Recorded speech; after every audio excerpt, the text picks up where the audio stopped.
ظالم صرف وہ شخص نہیں ہوگا جو ظلم کر رہا ہو، ہر وہ شخص ظالموں میں ہی شمار ہوگا جو ظلم ہوتا دیکھ کر بھی خاموشی اختیار کر لے اور ظالم کے خلاف کوئی آواز ہی بلند نہ کر سکے، اور ہر وہ شخص بھی ظالموں میں ہی شمار ہوگا جو کسی سے ذاتی اختلاف کی وجہ سے یا ملک و ملت کے اختلاف کی وجہ سے یا عقیدے کی اختلاف کی وجہ سے یا اور کسی فرقہ وارانہ اختلاف کی وجہ سے بولے تو صحیح، مگر وہ ظالم کے خلاف نہ بولے بلکہ مظلوم کو ہی ظالم یا مجرم بنانے میں لگا رہے، اس کی زبان سے جو الفاظ نکلیں وہ صرف مظلوم کے خلاف نکلیں۔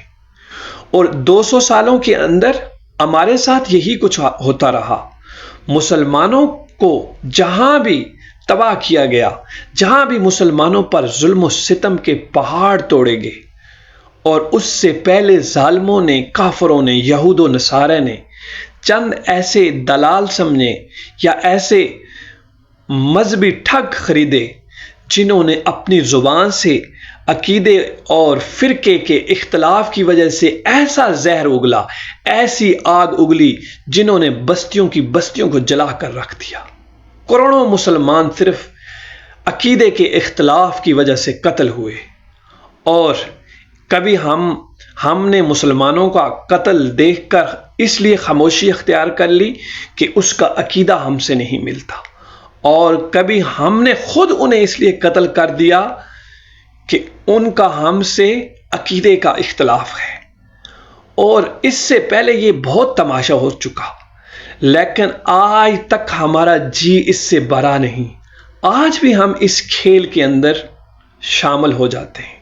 فلسطین کے اندر ظلم ہوتا رہا، پاکستان کے اندر کوئی شتونگڑا ملا باہر نہیں آیا، اور موجودہ دور کے اندر ہمارے پڑوسی ملک ایران کے اندر ظلم دیکھ کر کچھ لوگ تو خاموشی اختیار کر چکے، مگر جو بولے، افسوس صد افسوس، وہ اس لیے بول رہے ہیں کہ ان کا ایرانیوں سے کسی کا فرقہ وارانہ اختلاف ہے، کسی کا کوئی ذاتی یا عقیدے کا اختلاف ہے، اور وہ آج ایرانیوں کو ہی ظالم ثابت کرنے کے اندر بول رہے ہیں۔ وہ شتونگڑے اپنے بلوں سے باہر نکل چکے ہیں۔ ایسا لگتا ہے کہ جیسے سب سے کائنات کے اندر سب سے بڑا اس ٹائم ظالم صرف ایران ہی ہے، انہیں امریکہ اور اسرائیل کے ظلم بالکل نظر نہیں آ رہے، اور ایسے لوگوں کی ہی وجہ سے مسلمان ہر جگہ پستی کا شکار ہوئے۔ امام حسین علیہ السلام نے فرمایا تھا کہ ظلم کے خلاف جتنی بھی تاخیر سے بولو گے اتنی ہی تمہیں قربانیاں دینی پڑیں گی۔ تو ہمیں سب سے پہلے تو ظالموں کے خلاف آواز بلند کرنی چاہیے اور مظلوم کی داد رسی کرنی چاہیے۔ اس وقت ایران مظلوم ہے، اس سے ہمارا ذاتی اختلاف ہوگا، ملکی اختلاف ہو سکتا ہے، لیکن اس وقت ان کا مظلوم ہونے میں کوئی دو رائے نہیں۔ تو ہمیں اس وقت ایرانیوں کے ساتھ کھڑا ہونا چاہیے، ان کے لیے آواز بلند کرنی چاہیے، نہ کہ اس وقت ہم انہیں ظالم شمار کرنے میں بولیں، یا ہم خاموشی اختیار کر لیں، یا ہم ظالموں کی حمایت میں اٹھ کھڑے ہوں۔ یہ سراسر ظلم ہے۔